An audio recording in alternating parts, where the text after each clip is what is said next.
The Mishnah tells us a story about the great Rabban Gamliel in Akko, and he used to bathe in a bathhouse, and one of the idol worshippers approached him and asked him, his name was Proklos ben Flosos, and Sholos Rabbi Gamliel Biako, he says, Aphrodisi, this is the basis for the name aphrodisiac, and Omolo, he says to him, in your Torah it says, you're not allowed to have any benefit from Avoda Zara. Omolo, so Rabbi Gamliel pushed him off and he said, Ein mashivim b'merchatz. I can't speak Torah in a bathhouse. It's not permitted. And Kishiyotzi Amalo, but he took him up on the challenge to justify why he was allowed to bathe in that bathhouse after he came out of the bathhouse. And he said to him, look, Ani lo basi bigvula, he ba'a bigvuli. Meaning that the bathhouse already was established before this idol came along and associated or took over the bathhouse for herself. Ein omrim nasa merchatz noi lafroditi, ela omer nasa afroditi noi lemerchatz. We're not going to say that they set up the bathhouse as an adornment for her, in which case it has the status of Tashmishi Avodah Zara. That's also Rano. But rather, we're going to say Punk Fakir. Since the Beis HaMerchatz was preceded this idol, therefore the idol was only there to enhance the Beis HaMerchatz, to serve the Beis HaMerchatz. Another thing that he said to this Prokolos guy,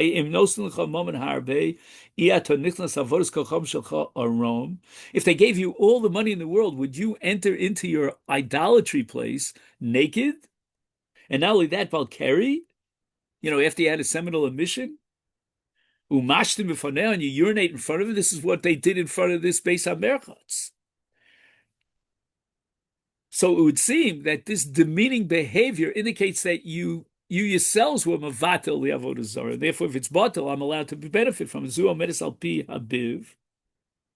Right? What happened was that this Aphrodite statue, whatever it was, would stand at the opening of the gut of everybody would urinate in front of her.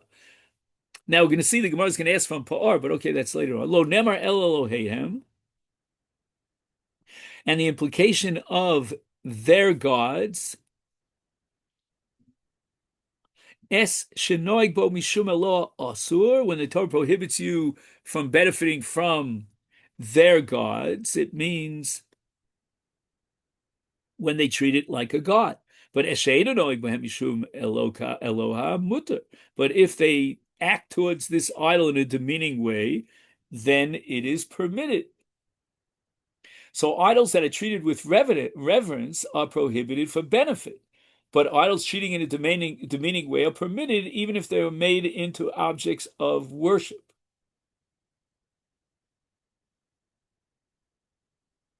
Now, on this dialogue back and forth between Rabbi Gamliel and Proklos, there's going to be an entire sugya in the Gemara. Gemara asks, Hechi Ovid Hachi. How did Rabbi Gamliel enjoy the benefit of the Beis HaMerchatz that was designated for the idol of the Aphrodite? Now the Gemara wants to add a side question. How could it be that Rabbi Gamliel said to this Proklos that I'm enjoined from answering your question because we can't speak Torah in a bathhouse? After all, Rabbi went a step further. It's not only a problem of speaking divrei Torah in a bathhouse, but even laharher, it's even to think divrei Torah, you're not allowed to think in a bathhouse. And apparently, from the fact that Rabbi Gamliel said, I can't answer you now, but I'll answer you when I get out of the bathhouse, that itself indicates that he was thinking in Torah. But maybe you'll say that he engaged Proclus in this conversation about, I'll answer you when I get out, in a foreign language, and therefore, if it wasn't the Lashon Kodesh, maybe there's no Easter to speak, English, French, or Spanish in a bathhouse. V'amar Abai, no, Dvarim shel Chol mutal yom Lashon Kodesh. If he's speaking something secular, even though it's mundane and it's not code, you're allowed to use the Hebrew tongue. But Dvarim shel Kodesh also liyomro b'Lashon Chol, in a place where you're not allowed to, speak divrei Torah, which is called Dvarim Shel Kodesh, you're not even permitted to say them in a foreign tongue. So Tana the Gemara answers, we have a brisa that enhances our understanding of the story of the Mishnah. Ksheyatza, Ram Gamliel waited till he got out of the bathhouse, and then when he wanted to explain to Proclus why he didn't answer him, he didn't respond to his question, he said to him, because I can't speak to you divrei Torah in a merchatz. Okay. Now, in the analysis of this dialogue between Ram Gamliel and Proclus, the Gemara goes into a multi-interpretation as to whether or not what Ram Gamliel said to Proclus in response to this question was really true or it was deception. Tshuva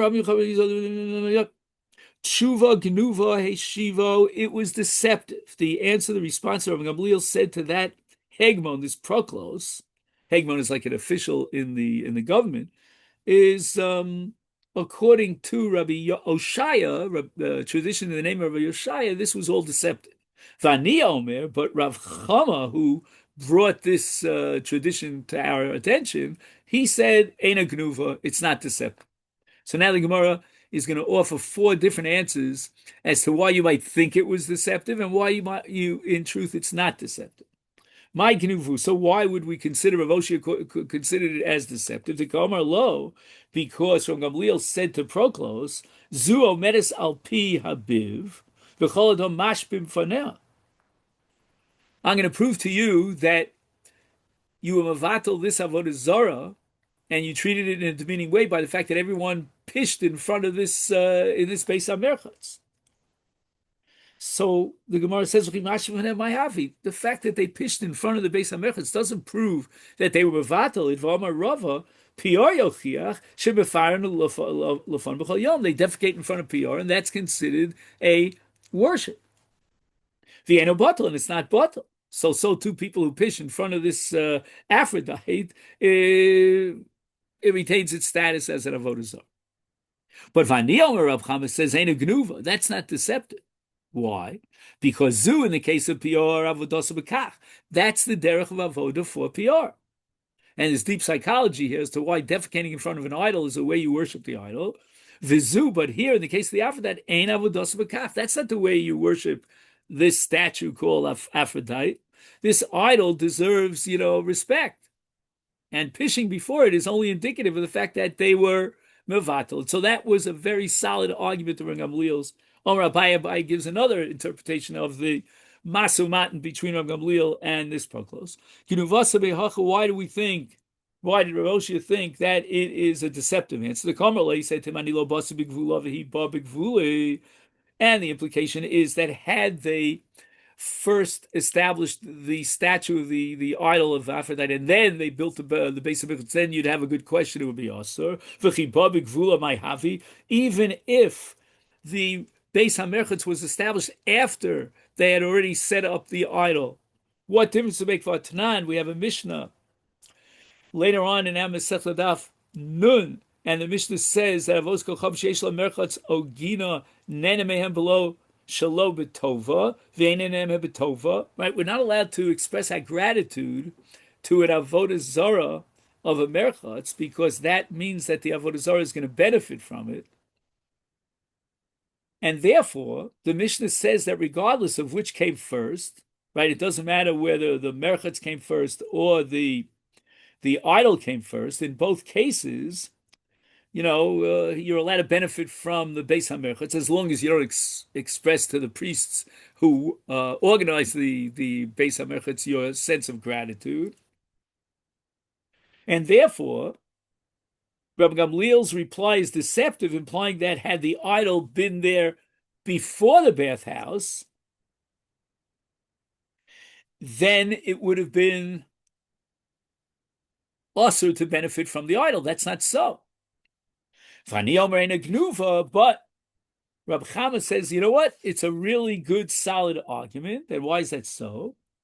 Shelo b'tovas Rab Gamliel k'tovas acherim dom. If Rab Gamliel will use and benefit from this bathhouse, that's even greater in its impact than than a normal rank and file Jew expressing his gratitude to the priests. Because what's going to happen is, as a result of Rabbi Gamliel entering into the space HaMerchatz on a regular basis, I mean, everybody's going to join him. It's going to be great for the money making of this idolatry. Because Rabbi Gamliel is an important person, it was a boon for the priests that he derived benefit using the bathhouse, and that attracted many other bathers, and it was a financial benefit to the idol. Inasmuch as this benefit substituted for Gamliel's lack of gratitude, even though he'd expressed his gratitude, he would have been forbidden in any event to use the bathhouse had the idol preceded it. Now we have a third explanation of this back and forth between Rav Oshia and Rav Chama. Rav Simi Bar Chia Amar, Gnuvasa Mehacha, what was deceptive about the statement of Rav Gamliel? The Kamar Lo, Rav Gamliel said to Proclos, Zuo Medes al Habib, right? This idol, this statue stands at the opening of a gutter. V'kol mashtim b'fanei, and every person urinates in front of it. V'chi mashtim b'fanei mayavi. V'tnan, we have a Mishnah on Daf Nun Gimel, here in Masechet Avoda Zarah, it says, Rak b'fanav, he spits in front of the idol. Meaning he got angry at the idol. He expected the idol to protect him from, financial disaster, and boom, he lost his money. So he comes to the idol and he spits at the idol. Hishtim b'faneh, or to let out his anger, he pishes in front of the idol. Or Gurur of a Zorik Bas Atzoa. He dragged it, he threw excrement on it. That's not bittul. What Rabbi Gamliel said to Proclus was just deceptive. The fact that they urinate just means they're expressing their anger and their disappointment at the idol, but we know that they're going to do tshuva, and they still remain loyal to the idol, and therefore it's not bittul. There's no nullification here. But Ani Omer, says Rav Chama, Eina Gnuva. Hossam, there in the case of the Mishnah, he got angry at the idol for that moment, for that temporary minute. But later on, he's going to be reconciled with it and he'll continue worshiping the idol. So he's not doing an act of nullification. But here, called shaita v'shaita v'zilusa kama. There's an ongoing state of degradation where everybody comes and pishes. It's not just something temporary because of anger. That certainly is an act of degradation, and it constitutes bittul, and it's a nullification of the idol. And therefore, Rabbi Gamliel was saying something to Proclus which was true. Fourth interpretation. Rabbi Ulamar Gnuvasa Mehacha, what's deceptive here? The Kamar Le. Rabbi Gamliel said to Proclus, Ein Omrim nasa merchatz noi lafrodoki. El nasa afrodoki noi lemerchatz. We're going to say that they set up this merchatz first, and the Aphrodite statue came second. And that's an adornment to beautify the bathhouse.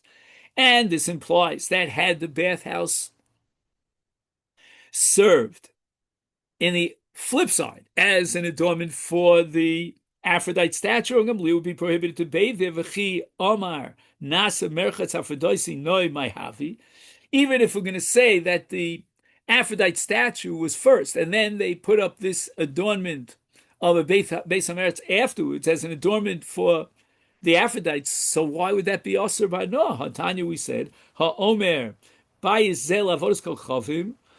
What did they do? They said that we're going to set up this bathhouse as an adornment for the Avodah Zarah. It's like being magdish. It's like setting aside. And the halacha is, if a person says, I set aside this house for idol worship, or a kozer, this cup, for Avodas Kol Chavim, a particular idol, Omer Klum, Shein Hegdish Avodas Kol Chavim. So that even in the bathhouse, if it was made and set up as an ornament for the statue, you would still be allowed to bathe there because it's only a verbal consecration of the bathhouse, and it doesn't take effect. But Rav Osh, right? That was Rav Osh. Vani Omer, but Rav Chaim Bar Yosef tells, no, this is not deceptive. Eina Gnuva, Nehidi Tsure Lo Mitzara, Noi Mia Ika. Even if I grant you that the bathhouse itself is not prohibited, Bahana, as a result of being Magdashit, meaning of what? Of verbal concentration, consecration. But nevertheless, it still is an adornment for the statue. And every time people bathe there, that's kind of an act of, adorning the idol. And therefore, bathing there in any event might be prohibited because one is forbidden to enhance an idol. Rabbi Gamliel, therefore, has to teach that the act of bathing is not considered an adornment for the Aphrodite. That's the big chiddush of Rabbi Gamliel. This leads us to the Mishnah here on Daf Mem Hey. So we'll get together Mitzvah on Monday. Have a good Shabbos, and it should be an Aliyas Neshama for both my mother and my brother. And we should be zocher to the rebuilding of the Beis Hamikdash Bekar.